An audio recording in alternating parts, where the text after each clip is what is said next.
Hello dear friend, this is Ashish Charles. मैं आज आप लोगों के सामने फिर से एक इंस्पिरेशनल स्टोरी लेके आया हूँ। क्योंकि हमारी सारी वीडियो इंस्पायरिंग होती है, तो हम एक इंस्पायरिंग स्टोरी सुनाने वाले हैं अकबर और बीरबल की।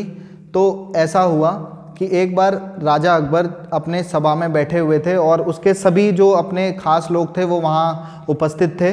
तो एक एक करके राजा ने कहा सभी से कि आप सभी मेरे बारे में, मेरी खासियतों के बारे में या मेरी बुराई या जो भी आप मेरे बारे में समझते हैं, मेरी खासियतों के बारे में बताइए। राजा की बुराई कौन कर सकता था, सबने तारीफ़ ही करनी थी। तो एक एक करके सबने राजा के बारे में कुछ कुछ कहना शुरू किया। तो किसी ने कहा कि राजा साहब आप तो बहुत महान हैं, और राजा साहब आप बहुत महान हैं। और इसी तरीके से बाकी जैसे ही सबने तारीफ़ करते रहे तो राजा अपनी कुछ कुछ जैसे कुछ अंगूठी, कुछ गहने और कुछ जो मालाएं थी राजा की, तो वो सबको भेंट करने में लगा था।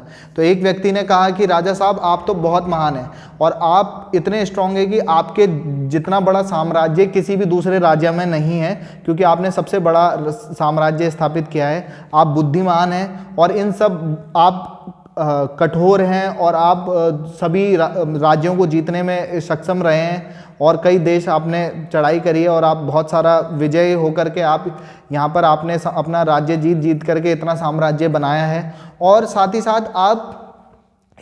साथ आप दयालु भी हैं, दयालु प्रवृत्ति भी रखते हैं। तो राजा साहब ने खुश होकर के उसके एक माला भी दी और अपनी हीरे की अंगूठी भी उस व्यक्ति को दे दी।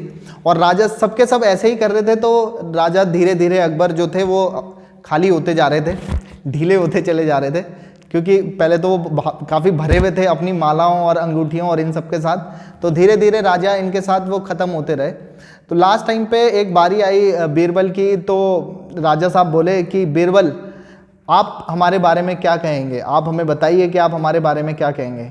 तो बीरबल बड़ी खुशी के साथ राजा को कहते हैं कि राजा साहब आपके जैसा व्यक्ति इस दुनिया में, पूरी दुनिया में नहीं है। और आप व्यक्ति क्या, आप मनुष्य ही क्या, आप तो परमेश्वर हैं, आप तो भगवान हैं, आप तो ईश्वर से भी बड़े हैं। तो जैसे ही वो ऐसा बोलता है तो पूरी जो भी वहाँ पे सभा इकट्ठा हुई रहती है, सब में शांति फैल जाती है। सब शांत, सब खामोश, सब चुप।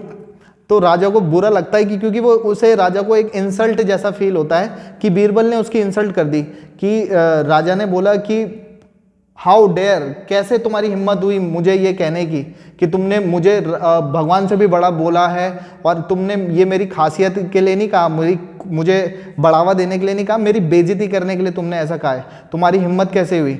वो मैं तुम्हें सजाए मौत देता हूँ, लेकिन क्योंकि तुम मेरे काफ़ी प्रिय रहे हो और हमेशा मेरा साथ दिया है, तो मैं तुम्हारी ज़िंदगी बख्शता हूँ। लेकिन मैं तुम्हें इस अपनी पूरी किंगडम की जो भी मेरी परिधियाँ हैं, जो भी मेरी सीमाएं हैं, मैं उस सारे सीमाओं से मैं तुम्हें बाहर फेंक देता हूँ कि तुम इस राज्य में प्रवेश नहीं करने पाओगे।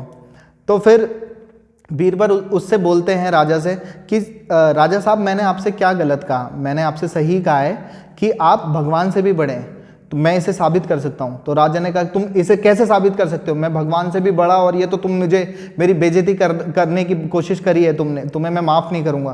तो वो कहता है कि मैं इसे साबित कर सकता हूँ कि आप भगवान से भी बड़े हैं। तो अकबर उससे पूछते हैं कि चलो प्रूफ करके बताओ, साबित करके बताओ कि मैं भगवान से बड़ा कैसे हो गया। क्या तुम कैसे कहना चाहते हो, क्या बताना चाहते हो, बताओ सारी सभा में। तो बीरबल उन्हें बस ये कहते हैं कि राजा साहब आपने मुझे सजा सुनाई है और आपने मुझे कहा है कि आप अपनी सीमाओं से मुझे बाहर फेंकवा देंगे, लेकिन ये काम सिर्फ आप ही कर सकते हो। जो ईश्वर भगवान भी हैं वो भी मुझे अपनी सीमाओं से बाहर नहीं कर सकता, सिर्फ आप हैं जो आप ऐसा कर सकते हैं।